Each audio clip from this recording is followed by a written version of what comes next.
Well, good evening, this is Houndog Steve wishing you a very pleasant evening, and I came across this on Zero Hedge. It's kind of an interesting little piece called Why Trust the Experts, and I can give you a couple of reasons in the form of a joke, and they say that experts learn more and more about less and less until they know everything about nothing.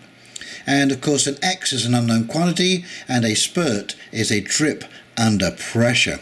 And of course the experts stopped really seeking for the truth a long time ago and started looking for the political truth, the expedient truth of the day. And of course that is not what we want, and of course they've been proved wrong over and over again. How about arsenic or tobacco or DDTs or neonicotinoids, all of the pesticides, 2,4-D, all of these unbelievably horrible things that have come from experts who predicted that they would do no damage at all. And now we're getting into the plastics like fire retardants, BPDEs, the stuff that you put inside bisphenol A in the water bottles. I mean, the list is endless of things that experts have told us are okay, and they are not okay at all. And so this is a very interesting article, and it really should be the question that we all have in our heads, is why do we trust these people when they obviously have one bias or another that is not in our best interest? It has now become commonplace to accuse anyone who opposes CV lockdowns of being anti-science.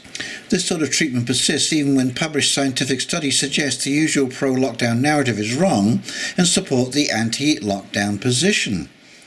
There are sociological, economic and cultural reasons why experts will take the politically popular position, even when the actual scientific evidence is weak or non-existent. Experts are biased and are self-interested like everyone else.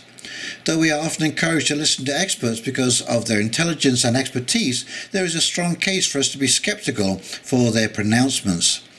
Beliefs serve a social function by indicating one's position in society. Hence, to preserve their status in elite circles, highly educated experts may subscribe to incorrect positions, since doing so can confer benefits. Refusing to hold a politically popular viewpoint could damage one's career, and since upper-class professionals are more invested in acquiring status than working people, we should not expect them to jettison incorrect beliefs in the name of pursuing truth.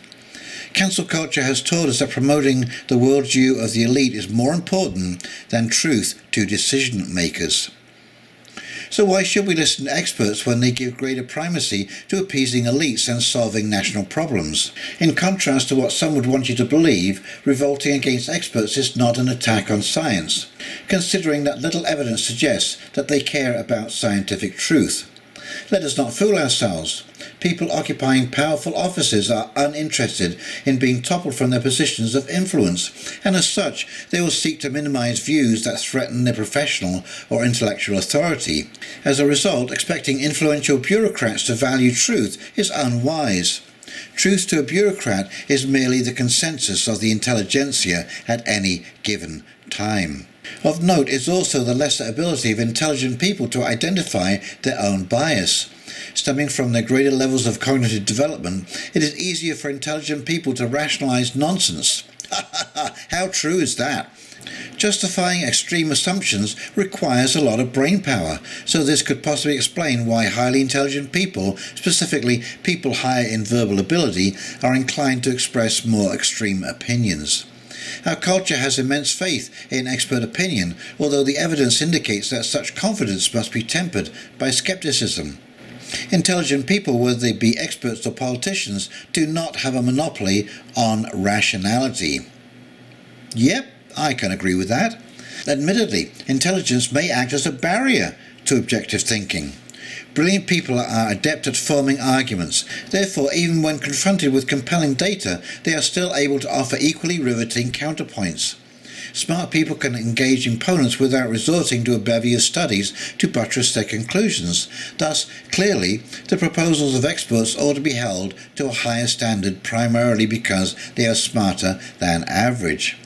The capacity of an intelligent person to provide coherent arguments in favour of his ideas can be impressive, and may only serve to solidify him or her in his or her conclusions. For instance, in the arena of climate change, experts have recommended policies that are consistent with data on nothing but the claim that a consensus supports such proposals. Promoting the wide-scale use of renewables, for example, is usually touted as a sustainable climate strategy, despite the fact that studies argue the reverse. Counter to the rantings of the intelligentsia, we should implore more people to express skepticism of experts. Due to their high intelligence, experts tend to be more inflexible and partisan than other people. This is solid justification for ordinary people to be skeptical of the intellectuals in charge of national affairs.